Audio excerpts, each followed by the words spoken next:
सो यहाँ आज हम लोग डिस्कस करेंगे वेक्टर का सेकंड हिस्सा, second part of the vector. तो second part of the vector में बहुत सारे वेक्टर्स रह गए हैं जिनके बारे में आज हम लोग यहाँ पे जानेंगे। मैकेनिज्म के लेवल पे ये है एंड लास्ट में एक मिलेगा, बाकी सब इंफॉर्मेशनल होगा, ठीक है।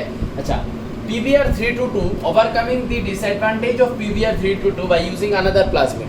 PBr 322 का डिसएडवांटेज क्या था? दो कल्चर मीडियम, कल के वीडियो में मतलब प्रीवियस वीडियो में ये डिस्कस्ड है।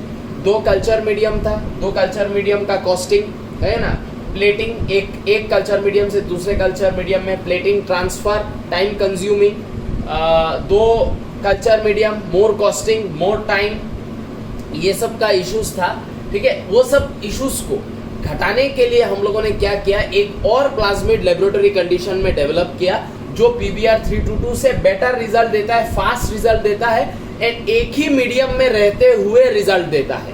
एक ही मीडियम में, यहाँ पे मीडियम में प्लेटिंग का चेंज करना या ट्रांसफर ऑफ प्लेटिंग ये सब करने का जरूरत नहीं है। एक ही मीडियम में हम लोग ग्रो करेंगे, उसी मीडियम में रिकॉम्बिनेंट एंड नॉन रिकॉम्बिनेंट के बारे में हम लोगों को आइडेंटिफिकेशन मिल जाएगा, ठीक है। सो क्या दूसरा हम लोगों ने वेक्टर का इस्तेमाल किया है in order to overcome the disadvantages of PBr 322। वो वेक्टर है PuC8 and this is the structure of PuC8। देखो यहाँ पे दे दिया फिगर, structure of PuC8। This is how structure of PuC8 looks like. यहाँ पे ओरी के पास rop, region of protein synthesis, जो रेप्लिकेशन में मदद करेगा, प्रोटीन्स बनाएगा, नेसेसरी एंजाइम, ठीक है। अच्छा, दो जीन इस प्लाज्मिड में भी है। एक है LEGZ बीटा गैलेक्टोसाइडेज, ये एक एंजाइम है, ठीक है, गैलेक्टोसाइडेज एंजाइम, ठीक है। जो ये वाला जीन यहाँ से यहाँ तक का जो जीन है वो LEGZ बीटा गैलेक्टोसाइडेज जीन बुलाते हैं। ये बीटा गैलेक्टोसाइडेज का प्रोडक्शन करता है, ठीक है ना। और ये है ampicillin resistance, AMPR ampicillin resistance. तो इसमें रेजिस्टेंस का जीन, ठीक है ना, एक ही है एंड दूसरा जो जीन है वो है एक एंजाइम प्रोड्यूसिंग जीन, ओके। दूसरा इंटरेस्टिंग बात क्या है इसमें कि ओरी के पास वो बीटा गैलेक्टोसाइडेज प्रोडक्शन वाला जीन एकदम ओरी के पास है एंड जितना भी रेस्ट्रिक्शन एंजाइम इस प्लाज्मिड को काट करता है या क्लीव करता है, वो सारा का सारा रेस्ट्रिक्शन एंजाइम जो है वो कट या क्लीव करेगा इसी जीन पे। ये जो LEGZ का जो कोडिंग रीजन है, LEGZ का जो रीजन ऑफ DNA है, उस रीजन ऑफ DNA का ही अलग अलग सीक्वेंस होगा सबका। उस अलग अलग सीक्वेंस को ये सब यहीं पे काटता है, बाकी और किसी भी जगह पे कोई भी रेस्ट्रिक्शन एंडोन्यूक्लियस कट नहीं करता है। इसलिए मैंने देखो यहाँ पे PBr 322 मैंने यहाँ पे लिखा था, एम्पिसिलिन में भी मैंने एक दो लिखा था। यहाँ पे यहाँ इन सब एरिया में कोई भी रेस्ट्रिक्शन एंडोन्यूक्लियस नहीं काटता है। जो भी रेस्ट्रिक्शन एंडोन्यूक्लियस काटेगा वो सिर्फ LEGZ beta galactosidase gene encoding region में ही कट मारेगा, ठीक है ना। तो इतना सारा तुम्हारे पास ऑप्शन है, इन ऑप्शन में से तुम कोई भी रेस्ट्रिक्शन एंजाइम का यूज कर सकते हो। एक नहीं है, दूसरे का यूज करते हो, और यूज अगर इनमें से किसी का भी करोगे वो कट तो मारेगा इसी जगह पे। माने एलियन DNA तुम क्या करोगे, इसी एरिया में लगाओगे जिस एरिया में LEGZ है, और एलियन DNA लगाने की वजह से क्या होगा, LEGZ अपना जो एबिलिटी है बीटा गैलेक्टोसाइडेज प्रोड्यूस करने का वो बंद हो जाएगा, ठीक है। अब मैंने क्या किया, ये जो मैंने प्लाज्मिड है, ये प्लाज्मिड इकोलाई के अंदर मैंने डेवलप किया, ठीक है। उनमें से एक इकोलाई के अंदर मैंने यहाँ पे एलियन DNA लगाया, लगा के उस इकोलाई के अंदर में मैंने इसको वापस घुसा दिया। वो इकोलाई मेरा रिकॉम्बिनेंट बैक्टीरिया, और बाकी सब इकोलाई जो उसके साथ ही डेवलप हुआ था लेकिन उसके अंदर मेरा रिकॉम्बिनेंट DNA नहीं है, वो सब क्या होगा, नॉन रिकॉम्बिनेंट्स, ठीक है ना। अब जैसे कि मैं यहाँ पे एक कल्चर मीडियम लूंगा, यहाँ पे इस कल्चर मीडियम जो है, इस कल्चर मीडियम में मैं डालने वाला हूँ पहले क्या, मैं इस मीडियम में पहले डालूंगा अगारोस जेल एंड अगारोस जेल के साथ में डालूंगा एम्पिसिलिन, सो दैट दूसरा कोई बैक्टीरिया आके यहाँ पे ग्रो ना कर जाए। बिकॉज ये जो बैक्टीरिया मेरा यहाँ पे अभी ग्रो करेगा इनमें एम्पिसिलिन रेजिस्टेंस प्रॉपर्टी है, क्योंकि इन बैक्टीरिया के अंदर, इन इकोलाई के अंदर मैंने एक ऐसा प्लाज्मिड का डेवलपमेंट किया है जिसमें एम्पिसिलिन रेजिस्टेंस देने वाला कैपेबिलिटी इज देयर, ठीक है। अब मैं क्या करूंगा, मैं यहाँ पे जैसे ही मैं कॉलोनीज का ग्रो करवाऊंगा, इस तरीके से कॉलोनी ग्रो कराऊंगा मैं, क्योंकि अगर उस जेल मैंने दिया है, एरोबिक छोड़ा है, एम्पिसिलिन भी दिया है, तो ग्रो करेगा। लेकिन कुछ टाइम बाद जब नेसेसरी ग्रोथ हो जाएगा, नेसेसरी कॉलोनियल ग्रोथ जब खत्म हो जाएगा, उसके बाद मुझे मीडियम चेंज करने का जरूरत नहीं है। मैं इस मीडियम में एक केमिकल छोड़ूंगा जिस केमिकल का नाम है क्या, एक्सगोल। एंड एक्सगोल एक कैसा केमिकल है, ये है क्रोमोजेनिक माने कलर गिविंग सबस्ट्रेट। ये क्रोमोजेनिक सबस्ट्रेट है, दैट मींस ये सबस्ट्रेट है माने ये एंजाइम के साथ रिएक्ट करेगा, प्लस ये क्रोमोजेनिक है माने जब भी ये सबस्ट्रेट एंजाइम के साथ रिएक्ट करेगा, एक कलरेशन उस रिएक्शन के वजह से प्रोडक्शन होगा, एक कलर का प्रोडक्शन होगा due to the reaction between this substrate and its respective enzyme. समझ में आया? क्रोमोजेनिक सबस्ट्रेट, ठीक है, क्लियर है। अब मैं जैसे ही ये क्रोमोजेनिक सबस्ट्रेट यहाँ डालूंगा, जो कॉलोनी लेग जेड से बीटा गैलेक्टोसाइडेस का प्रोडक्शन कर रहा है, उस कॉलोनी के साथ ये क्रोमोजेनिक सबस्ट्रेट क्या करेगा, रिएक्ट करेगा। उनका कलरेशन क्या आएगा, ब्लू आएगा कि नहीं, ब्लू कलर्ड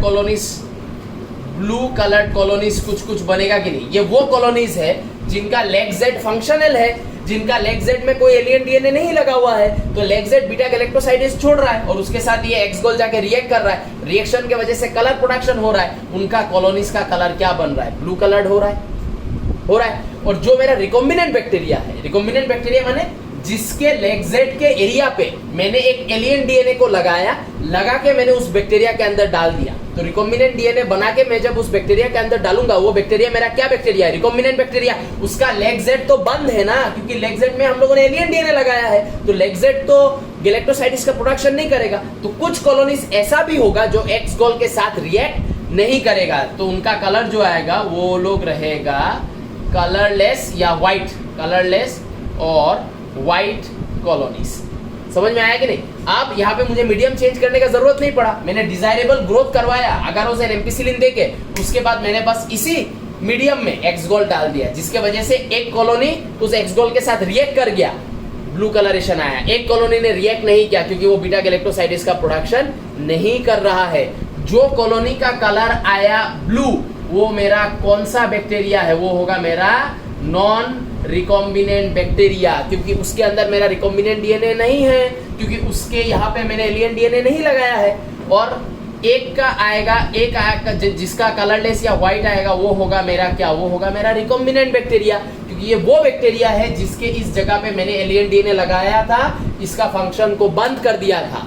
तो यहाँ पे भी हम लोग को क्या मिल रहा है, यहाँ पे भी हम लोगों को सिलेक्शन करने का एबिलिटी मिल रहा है कि नहीं, ठीक है, ड्यू टू द प्लाज्मिड, ठीक है ना, सिलेक्टेबल मार्किंग हम लोग को यहाँ पे भी मिल रहा है। समझ में आया ना? ये समझाने का था, इसलिए मैंने यहाँ पे ऐसे समझा दिया, ठीक है। प्लस PUC8 का बेनिफिट क्या है, हाई कॉपी नंबर, PBr 322 का कॉपी नंबर वाज अराउंड 300-400, ये 500 to 700 कॉपी नंबर देगा, ठीक है। Identification of recombinant cells achieve by a single step में हम लोग को पता चल रहा है, ठीक है ना। इसको हम लोगों को मीडियम चेंज करने का जरूरत नहीं है, 2 स्टेप में जाने का जरूरत नहीं, सिंगल स्टेप में ही हम लोग को सब क्लियर कट समझ में आ रहा है, ठीक है। तो अभी इसका जो भी यहाँ पे तुमको समझाया उसका मैं नोट दे देता हूँ, इसका तुम लोग अपने कॉपी में नोट बना लो। तो अभी जो एक्सप्लेन किया उसका नोट्स एंड रिकॉम्बिनेंट डीएनए कैसे बनता है वो यहाँ पे दिखा दिया है। This was the structure of PUC8, ठीक है। दिस इज माय डिजायर्ड और एलियन डीएनए, ठीक है। मैं सेम रेस्ट्रिक्शन एंडोन्यूक्लियस से इसको भी काटूंगा, इसको भी काटूंगा, और फिर स्टिकी एंड्स हम लोगों ने पढ़ा है, लाइगेस मदद करेगा, मैं जोड़ दूंगा। जैसे ही जोड़ दूंगा ये लेग जेड के एरिया में ही जोड़ूंगा, क्योंकि PUC8 के डायग्राम में हम लोगों ने देखा सारा रेस्ट्रिक्शन एंजाइम लेग जेड के एरिया में ही कट करता है, तो यहीं पे हम लोग ऐड कर सकते हैं। जैसे ऐड करेंगे लेग जेड इनएक्टिव हो जाएगा। ये है मेरा क्या, रिकॉम्बिनेंट डीएनए, ठीक है। एंड दिस PUC8 में रिकॉम्बिनेंट डीएनए कैसे बनता है ये दिखा दिया है, और नोट्स में देखो वही दिया हुआ है, a recombinant DNA is inserted within the coding sequence of an enzyme beta galactosidase, ठीक है।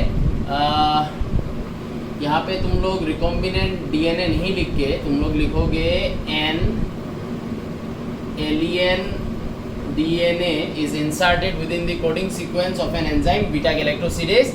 This results in the inactivation of the enzyme, ठीक है, ये इनएक्टिव हो जाएगा, which is referred to as insertional inactivation, ठीक है। Alien DNA लगाने से जो जीन अपना एबिलिटी खो देता है, उस फिनोमिनन को हम लोग इंसर्शनल इनएक्टिवेशन बुलाते हैं। ठीक है, ये करने के बाद क्या करेंगे, वही एक्सगोल डालेंगे, सब्सटेंशियल ग्रो करा लेंगे, उसके बाद एक्सगोल डालेंगे, addition of chromogenic substrate Xgal after substantial growth has been obtained, पहले अगारोस एंड एम्पिसिलिन देके ग्रो कराएंगे। जब प्रॉपर कॉलोनीज डेवलप हो जाएगा, अब हम लोग को चाहिए सिलेक्शन, कौन रिकॉम्बिनेंट है कौन रिकॉम्बिनेंट है, तब हम लोग एक्सगोल ऐड करेंगे। एक्सगोल ऐड करने से ब्लू कलर्ड कॉलोनीज उनका आएगा जिनका plasmid, if the plasmid in the bacteria does not have an insert, अगर समझ में आया ना, इंसर्ट अगर नहीं है, अगर इंसर्ट नहीं है तो लेक्सेट एक्टिव रहेगा, उनमें बीटा गैलेक्टोसाइडेज निकलेगा, एक्सगोल रिएक्ट करके ब्लू कलरेशन देगा। प्रेजेंस ऑफ इंसर्ट, जिनमें ये प्रेजेंट है, ठीक है, रिजल्ट्स इन इंसर्शनल इनएक्टिवेशन, इसका तो ये इनएक्टिव है तो बीटा गैलेक्टोसाइडेज रिलीज नहीं करेगा, तो ये सब कॉलोनीज जो है they do not produce any colour. ठीक है, और जो कलरलेस होगा वही हमारा रिकॉम्बिनेंट कॉलोनी होगा। तो ये बेटर सिलेक्शन भी दे रहा है, एक ही मीडियम में टाइम बचा रहा है, हाई कॉपी नंबर भी है, सब तरफ से PBr322 को ये बीट कर देता है, इसलिए हम लोग इसका यूज करते हैं। अब देखते हैं और क्या क्या वेक्टर्स प्रेजेंट है, इसका नोट बना। यहाँ पे अभी जो वेक्टर के बारे में हम लोग डिस्कस कर रहे हैं, तीसरा वेक्टर, क्योंकि पहला वेक्टर था PBr322, second vector PUC8, third vector bacteriophage. Bacteriophage के बारे में आई होप तुम लोगों ने सुना है, ये एक वायरस है जो बैक्टीरिया को इन्फेक्ट करता है, a virus that infects a bacteria.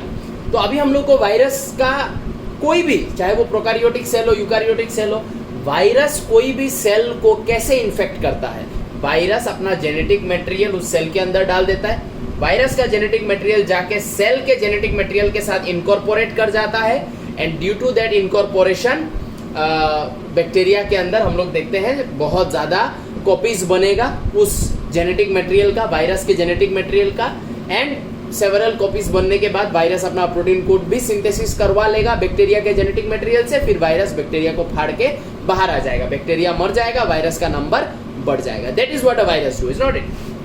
हम लोगों ने इस फिनोमिनन को समझा, हम लोगों ने समझा कि अगर ये हमारा वायरस है और ये वायरस के अंदर का जेनेटिक मटेरियल है, तो इस वायरस का ये जो जेनेटिक मटेरियल है, क्यों ना इस जेनेटिक मटेरियल को हम लोग बाहर निकाल लें। ठीक है, वायरस थोड़ी ना इतना इंटेलिजेंट है कि उसको पता चलेगा अरे भाई मेरा जेनेटिक मटेरियल चला गया, और उसके जेनेटिक मटेरियल के जगह पे हम लोग एक ऐसा प्लाज्मिड अंदर घुसा देते हैं। ठीक है, एक ऐसा प्लाज्मिड हम लोग घुसाएंगे जो हम लोग लेबोरेटरी में बनाएंगे, एक ऐसा प्लाज्मिड हम लोग इसके अंदर घुसाएंगे जिस प्लाज्मिड में हम लोग हमारा एलियन डीएनए को लिंक करके भेज सकते हैं। समझ में आ गया क्या खेल है? हम लोगों ने वायरस कैसे बैक्टीरिया को इन्फेक्ट करता है पहले वो चीज को समझा, और फिर उसी वायरस को हम लोग बुड़बक बना रहे हैं, उसी वायरस के जेनेटिक मटेरियल को हम लोग बाहर निकाल रहे हैं, एंड उस वायरस के अंदर हम लोग हमारा डिजाइन किया हुआ एक प्लाज्मिड जिसमें एलियन डीएनए चिपका के रिकॉम्बिनेंट डीएनए बना के उसके अंदर डाल दिया है। अब वायरस क्या करेगा, जब भी ये वायरस कोई बैक्टीरिया के अंदर कांटेक्ट में आएगा, ये वायरस तो सोचेगा कि मैं अपना जेनेटिक मटेरियल डाल रहा हूँ, वो क्या करेगा, अपना इसको अपने इस बैक्टीरिया के अंदर डाल देगा, और जैसे ही बैक्टीरिया के अंदर डालेगा, बैक्टीरिया के अंदर हमारा जो ये प्लाज्मिड है ये ठीक से अपना कॉपीज बनाएगा, और प्लाज्मिड के साथ साथ हमारा एलियन डीएनए का भी कॉपीज बनेगा। ये है थॉट, यही लिखा हुआ है, it is a virus that infects the bacteria and has the ability to replicate within bacterial cells independent of the control of chromosomal DNA. ठीक है, इन्फेक्ट कर सकता है, वही लिखा है, they are able to link an alien piece, ठीक है, ऑफ डीएनए विद बैक्टीरियोफेज। ये जो वायरस है, इस वायरस को हम लोग बैक्टीरियोफेज बुलाते हैं, उसके अंदर एक प्लाज्मिड में हम लोग एलियन डीएनए लगा सकते हैं, we can multiply its number equal to the copy number of the bacteriophage. इसका जो अपना जेनेटिक मटेरियल था वो डालने से उसका जितना कॉपीज बनता, इस प्लाज्मिड का भी उतना ही कॉपीज बनेगा, और उसके साथ साथ हमारा एलियन डीएनए का भी कॉपीज बन जाएगा। तो क्या क्या हम लोग यूज करते हैं, lambda phase vector, M13 phase vector. ठीक है, लैम्डा फेज वेक्टर 23 किलोबेस पर लेंथ, 1 किलोबेस में 1000 न्यूक्लियोटाइड होता है। When we say 1 kilobase is representing a DNA which is comprised of 1000 nucleotide।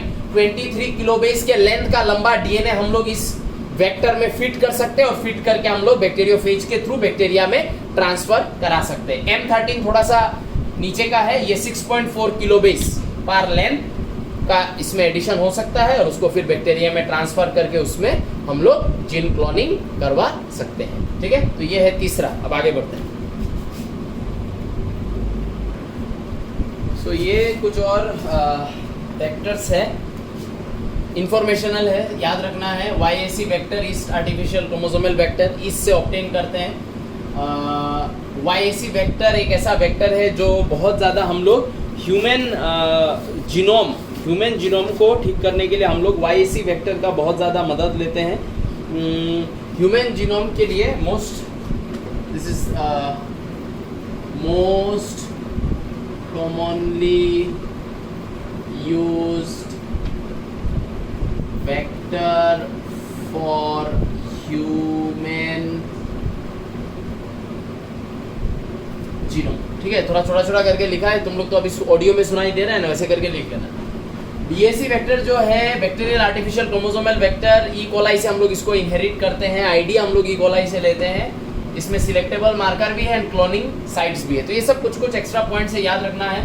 Cosmid फेजमिड ये दोनों हम लोग बैक्टीरियोफेज से ही बनाते हैं, इसलिए मिड फेजमिड है ना।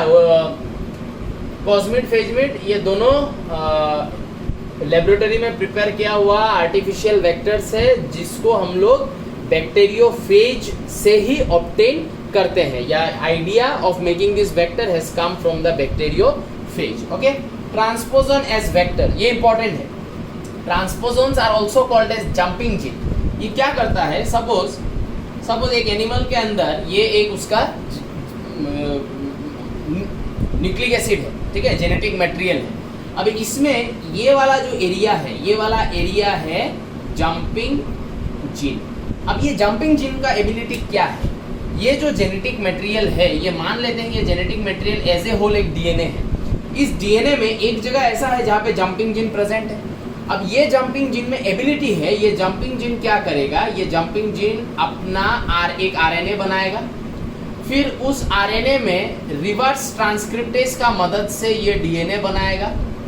ठीक है, और ये जो नया एक उसने डीएनए बनाया है, अपना जो एक कॉपी बनाया पहले अपने से, पहले तो ये खुद जंपिंग जीन एक डीएनए है, डीएनए से वो उसने क्या किया, ट्रांसक्रिप्शन है ना करके उसने आरएनए बनाया, और फिर आरएनए ने रिवर्स ट्रांसक्रिप्शन करके वो वापस डीएनए बन गया, माने इसका एक कॉपी बन गया, इसका एक कॉपी बन गया। अब ये जो कॉपी है डीएनए, ये क्या कर सकता है, ये बॉडी का जो दूसरा जेनेटिक मटेरियल होता है, मान लो एक्स्ट्रा क्रोमोसोमल या यही मेन जो डीएनए है, तो ये डीएनए क्या होगा, ये मेन डीएनए में ऐड हो जाएगा कहीं ना कहीं, या फिर ये डीएनए ऐड हो जाएगा इन बॉडी का कोई भी एक्स्ट्रा क्रोमोसोमल डीएनए में, बॉडी का कोई भी दूसरा एक्स्ट्रा क्रोमोसोमल डीएनए में ये अपने आप को ऐड कर लेगा। ये है जंपिंग जीन का क्वालिटी। वो एक जगह से अपना कॉपी बना के वो डीएनए के सीक्वेंस का दूसरा जगह पे भी सेम कॉपी अपना बना के वहां पे जाके फिट हो सकता है, इसलिए इसको जंपिंग जीन बुलाते हैं। ठीक है, जंपिंग जीन को हम लोगों ने समझा, आइडिया को समझा, और आइडिया को समझ के हम लोगों ने क्या किया, ये जो जंपिंग जीन है, इस जंपिंग जीन में हम लोगों ने हमारा एलियन डीएनए का सीक्वेंस को लगा दिया। अब ये जंपिंग जीन जब जब ये सब एक्टिविटी करेगा, एक जगह से दूसरा जगह पे वो माइग्रेट करेगा, इस जंपिंग जीन के साथ साथ हमारा जो डिजायर्ड डीएनए है वो भी क्या होगा, एक एरिया से दूसरा डीएनए में या एक जगह से दूसरा जगह में वो ट्रांसफर होगा, उसका सेवरल कॉपीज बनेगा। आइडिया तो यही है, हम लोग को सेवरल कॉपीज बनाना है, ऐसे बनाएंगे जंपिंग जीन की मदद से। ठीक है, सो आई होप ये समझ में आया है, इसका नोट करो और दो वेक्टर्स है उसको डिस्कस कर लेते हैं। तो यहाँ और दो मतलब एक ही टाइप है, उसका दो टाइप के बारे में डिस्कस कर रहे हैं। यहाँ पे बेसिकली हम लोग वही जो वायरस का वायरस कैसे अपना लाइफ साइकिल को आगे बढ़ाता है, उस आइडिया के बेसिस पे ही ये दोनों वेक्टर खड़ा है। ठीक है ना, जो मैंने अभी थोड़ा देर पहले तुम लोग को बैक्टीरियोफेज में जो समझाया था वही है।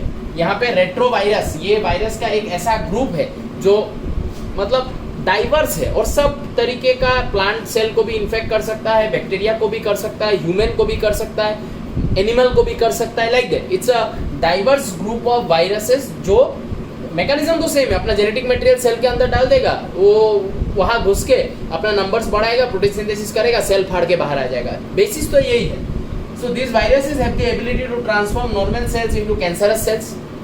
है ना। देखो कैंसर के साथ रिलेशन है, कैंसर में हम लोगों ने एक्टिवेशन ऑफ ऑन्कोजिन में बोला था कि नहीं, कभी कभी वायरस अपना जेनेटिक मटेरियल छोड़ता है और वो जाके अगर ऑन्कोजिन के साथ जुड़ गया तो वो ऑन्कोजिन प्रोटो से एक्टिव बन जाएगा और फिर वो कैंसरस सेल में कन्वर्ट कर देता है। ये सब चीजों को हम लोगों ने समझा कि कैसे ये सब viruses human cells, normal sales को कैसे इन्फेक्ट करता है, और वो समझ के हम लोगों ने रेट्रोवायरस आर नाउ डिजार्म्ड। रेट्रोवायरसेस को हम लोगों ने क्या किया, उसका जो इन्फेक्टिंग क्वालिटी था उस इन्फेक्टिंग क्वालिटी को हम लोगों ने छीन लिया, उसका इन्फेक्टिंग जीन को हम लोगों ने रिप्लेस कर दिया विद आवर डिजायरेबल जीन, ठीक है। और फिर इस वायरस को इन्फेक्ट करने दिया। अब ये वायरस क्या करेगा, हमारा डिजायरेबल जीन्स को क्या करेगा, एनिमल सेल्स में डाल देगा, क्योंकि हमने उसका इन्फेक्टिंग जेनेटिक मटेरियल को निकाल लिया और एलियन जो हमारा डिजायरेबल डीएनए वो डाल दिया। So once gene or DNA fragment has been ligated into a suitable vector, retrovirus में it is transferred into bacteria, plant, animal host where it multiplies, ठीक है। तो इस वेक्टर के थ्रू हम लोग जीन क्लोनिंग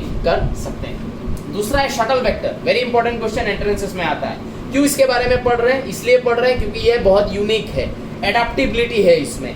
ये वेक्टर यूकारियोटिक सेल के अंदर भी रेप्लिकेट कर सकता है, ई कोलाई के अंदर भी रेप्लिकेट कर सकता है। क्यों, क्योंकि इस वेक्टर में दो टाइप का ओरी है, एक ओरी है जो यूकारियोटिक सेल में काम करेगा और एक ओरी है जो ई कोलाई में भी काम कर सकता है, ठीक है। And selectable marker gene, two types of ori, two types of selectable marker gene, one set for working in eukaryotic cell, one set for working in E coli, ठीक है। ये है इसका यूनिक एबिलिटी। एग्जांपल ये modified Ti plasmid, ठीक है। Last एक और वेक्टर बचा है, उसके बारे में भी देख लेते हैं। सो अभी हम लोग पढ़ रहे हैं the last vector and very important vector, क्योंकि इस वेक्टर के मदद से हम लोग प्लांट्स में जीन ट्रांसफर करते हैं, प्लांट्स में क्लोनिंग कराते हैं। तो क्या है टीआई प्लाज्मिड, ठीक है। ये जो टीआई प्लाज्मिड मैंने लिखा है, this is also called as T DNA. क्या है ये जो बैक्टीरिया है, एग्रोबैक्टीरियम ट्यूमेफेशियंस, ठीक है। This bacteria is known for infecting, क्या it is known for infecting dicot plants. And क्या इन्फेक्शन करता है ये डाइकोट प्लांट्स में, इट कॉजेस कैंसरस ग्रोथ। ये प्लांट्स में कैंसर करता है, ठीक है। कैंसरस ग्रोथ कॉल्ड, उस कैंसरस ग्रोथ को हम लोग बुलाते हैं क्रोन गॉल। कैसे करता है, ये जो बैक्टीरिया है, ठीक है, ये मान लेते हैं हमारा Agrobacterium tumefaciens, this is the bacteria, ठीक है। और ये जो बैक्टीरिया है, इस बैक्टीरिया के अंदर ये है बैक्टीरिया का जेनेटिक मटेरियल। इस बैक्टीरिया का जेनेटिक मटेरियल का एक हिस्सा, एक ऐसा हिस्सा है जिसको हम लोग टीआई प्लाज्मिड या टी डीएनए बुलाते हैं। इस बैक्टीरिया का ये एबिलिटी है कि ये बैक्टीरिया जब भी ये बैक्टीरिया कोई भी प्लांट सेल के कांटेक्ट में आएगा, ठीक है। And plant cell mostly of root region का कोई भी plant cell, cortical cell, cortex cell, ये सब तुम लोगों ने पढ़ा है मॉर्फोलॉजी ऑफ प्लांट में, है ना। Plant cell mostly of the root region, किसी भी प्लांट सेल के कांटेक्ट में अगर ये बैक्टीरिया आता है, ये बैक्टीरिया अपना टीडीएनए को ब्रेक कर सकता है एंड ब्रेक करके ये टीडीएनए को इस प्लांट सेल के अंदर डाल सकता है। ये है इस बैक्टीरिया का एबिलिटी। जैसे ये टीडीएनए प्लांट सेल के अंदर जाएगा, ये टीडीएनए प्लांट सेल के अंदर जाके प्लांट सेल का जो जेनेटिक मटेरियल है उसके साथ ये टीडीएनए जुड़ जाएगा ऐसे करके, और ये जुड़ने के वजह से प्लांट में कुछ ऐसा प्रोटीन्स का फॉर्मेशन होगा, कुछ ऐसा केमिकल्स का फॉर्मेशन होगा which will result in infection of a dicot plant, in cancerous growth of the dicot plant। dicot plant में कैंसरस ग्रोथ होगा, सेल ज्यादा बढ़ जाएगा, ठीक है। प्लांट को एडिक्वेट न्यूट्रिशन नहीं मिल पाएगा, प्लांट को ज्यादा अगर कैंसरस ग्रोथ हो जाए तो प्लांट मर भी सकता है, क्योंकि बॉडी में सेल ज्यादा हो जाएगा प्लांट का। सब सेल्स को खाना चाहिए, उतना खाना बॉडी मतलब फोटोसिंथेसिस एंड रूट इतना खाना मिनरल्स प्रोवाइड नहीं कर पा रहा है, तो plant will die in that way. ये है इस डेडली पैथोजन, एग्रोबैक्टीरियम ट्यूमेफेशियंस है डेडली पैथोजन फॉर प्लांट्स, उसका मैकेनिज्म हम लोगों ने मैकेनिज्म को समझा, और समझ के हम लोगों ने बस क्या किया, एग्रोबैक्टीरियम ट्यूमेफेशियंस का जो टीडीएनए है, उस टीडीएनए में हम लोगों ने हमारा उस टीडीएनए में हम लोगों ने क्या किया, हमारा एलियन डीएनए को लगा दिया। हमको पता है हम लोग जब भी किसी भी डीएनए सीक्वेंस में एलियन डीएनए डालेंगे उसका जीन साइलेंस हो जाएगा। तो टीडीएनए जो कैंसरस ग्रोथ करता है वो साइलेंस हो गया, लेकिन टीडीएनए अभी भी वैसा ही बिहेव करेगा। जैसे ही कांटेक्ट में आएगा टीडीएनए टूट के जाएगा। ये बैक्टीरिया तो सोच रहा है कि मैं अपना टीडीएनए भेज रहा हूँ, है ना, भेज के मैं इसमें क्या करूंगा, इन्फेक्शन करूंगा, मेरे लिए और डोरवेज खोलूंगा और मैं अपना जेनेटिक मटेरियल इसमें डाल के मैं इसको और भी तकलीफ दूंगा इस प्लांट को। ये बैक्टीरिया का मोटिव है। रहने दो मोटिव को, बैक्टीरिया को टीडीएनए ट्रांसफर करने दो। हम लोग बैक्टीरिया को उल्लू बना देंगे। हम लोग बैक्टीरिया का जो टीडीएनए है उसमें एलियन डीएनए डाल देंगे तो टीडीएनए का जो कैंसर कोजिंग एबिलिटी था वो एबिलिटी सीज हो जाएगा, जीन इनएक्टिवेशन हो जाएगा due to the insertional inactivation हो जाएगा due to the addition of the alien DNA. यही है आइडिया, समझ में आया? यही है आइडिया। अब मैं इसका तुम लोगों को नोट दे देता हूं, ठीक है।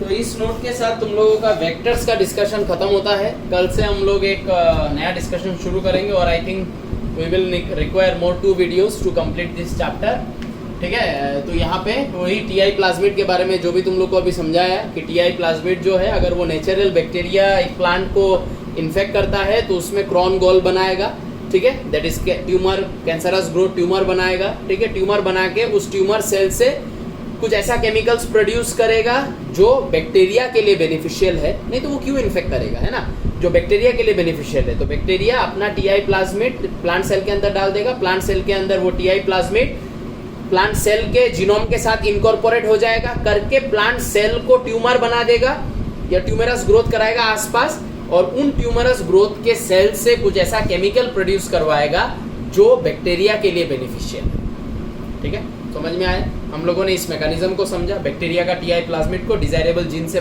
पलट दिया या डिजायरेबल जीन उसमें लगा दिया, जिसके वजह से जो कैंसर कॉजिंग एबिलिटी था टीआई प्लाज्मिड का वो इनएक्टिवेट हो गया, और उस इनएक्टिवेशन से अब हमारा डिजायरेबल जीन प्लांट में ट्रांसफर हो सकता है एंड प्लांट में वो नेसेसरी इफेक्ट दिखा सकता है। फॉर एग्जांपल, आज अगर हम लोगों को प्लांट को पेस्ट रेजिस्टेंस बनाना है तो हम लोगों को सपोज बेसिलस थुरिंजिएंसिस का वो जीन जो एंडोटॉक्सिन बनाता है उसको प्लांट में ट्रांसफर करना है। कैसे करेंगे? एग्रोबैक्टीरियम ट्यूबिफिशियंस को लेंगे, उसका जो टीआई प्लाज्मिड है उसमें वो एंडोटॉक्सिन प्रोड्यूसिंग जीन बैक्टीरिया से लेके टीआई प्लाज्मिड में लगा देंगे। लगाने की वजह से टीआई प्लाज्मिड का जो कैंसरस एबिलिटी था वो साइलेंस हो जाएगा, इनएक्टिवेट हो जाएगा एंड एंडोटॉक्सिन प्रोड्यूसिंग जीन उसमें चला गया। अब मैं इस बैक्टीरिया को प्लांट को इन्फेक्ट करने दूंगा। ये बैक्टीरिया प्लांट को इन्फेक्ट करेगा, माने क्या? इन्फेक्ट तो नहीं करेगा, बस टीआई प्लाज्मिड ट्रांसफर कर देगा प्लांट में। अब जो टीआई प्लाज्मिड प्लांट में ट्रांसफर हुआ है उस टीआई प्लाज्मिड में क्या प्रेजेंट है? एंडोटॉक्सिन प्रोड्यूसिंग जीन प्रेजेंट है। ये जीन क्या करेगा? ये जीन उस प्लांट के कोने कोने में स्प्रेड होगा। जैसे जैसे प्लांट ग्रो करेगा, प्रोलिफरेट करेगा वो जीन, और प्लांट के डिफरेंट पार्ट्स में, ब्रांचेस में, स्टेम्स में, लीव्स में एंडोटॉक्सिन का प्रोडक्शन करेगा। वो एंडोटॉक्सिन हमको खाने से कोई प्रॉब्लम नहीं है। वो एंडोटॉक्सिन कोई ग्रेजिंग एनिमल खा ले कोई प्रॉब्लम नहीं है, कोई हार्बिवोरस एनिमल खा ले कोई प्रॉब्लम नहीं है। लेकिन प्रॉब्लम किसको है? अगर उस लीफ को, उस स्टेम को, उस ब्रांच को किसने खाया? जो इंसेक्ट्स इस प्लांट को इन्फेक्ट करता है, अगर उन्होंने खा लिया तो उनका गट में क्या करेगा? ये एंडोटॉक्सिन उनका गट को मार देगा। गट को मार देगा तो इंसेक्ट मर जाएगा। तो एक प्लांट में हम लोगों ने क्या किया? इनबिल्ट एंडोटॉक्सिन दे दिया है। इनबिल्ट उस प्लांट का कोने कोने में एंडोटॉक्सिन प्रेजेंट है। उसके लीफ में है, स्टेम में है, ब्रांच में, हर जगह है, फ्लावर में, हर जगह है, जो पेस्ट के लिए ही हानिकारक है, हमारे लिए नहीं, because endotoxin are species specific. ये हम लोगों ने पढ़ा है। नोट यहाँ पे है तुम लोगों का, आराम से मस्त नोट बना लेना। जो समझाया है उसी का नोट है, वापस रीडिंग मारने का मेरा मन नहीं है, ठीक है। तो यहाँ से वो नोट आराम से बना लेना। इससे पहले जो समझाया वही दिया है। तो यहाँ पे हमारा वेक्टर का डिस्कशन होता है खल्लास। नेक्स्ट में हम लोग process of recombinant DNA technology. अभी तक हम लोगों ने सिर्फ समझा क्या टूल्स चाहिए, कैसे करते हैं, क्या नहीं। अब हम लोग ये एप्लीकेशन पढ़ेंगे, एप्लीकेशन कि ये जो रिकॉम्बिनेंट डीएनए टेक्नोलॉजी है इसका क्या एप्लीकेशन है। इसके मदद से हम लोग फार्मास्यूटिकल इंडस्ट्रीज में है ना, मतलब जहां जहां उसका एप्लीकेशन है उन जगह पे इसका एप्लीकेशन कैसे होता है, ठीक है, ये हम लोग पढ़ेंगे, ठीक है। तो अभी आज के लिए इतना हो जाएगा, ठीक है। Bye bye, take care.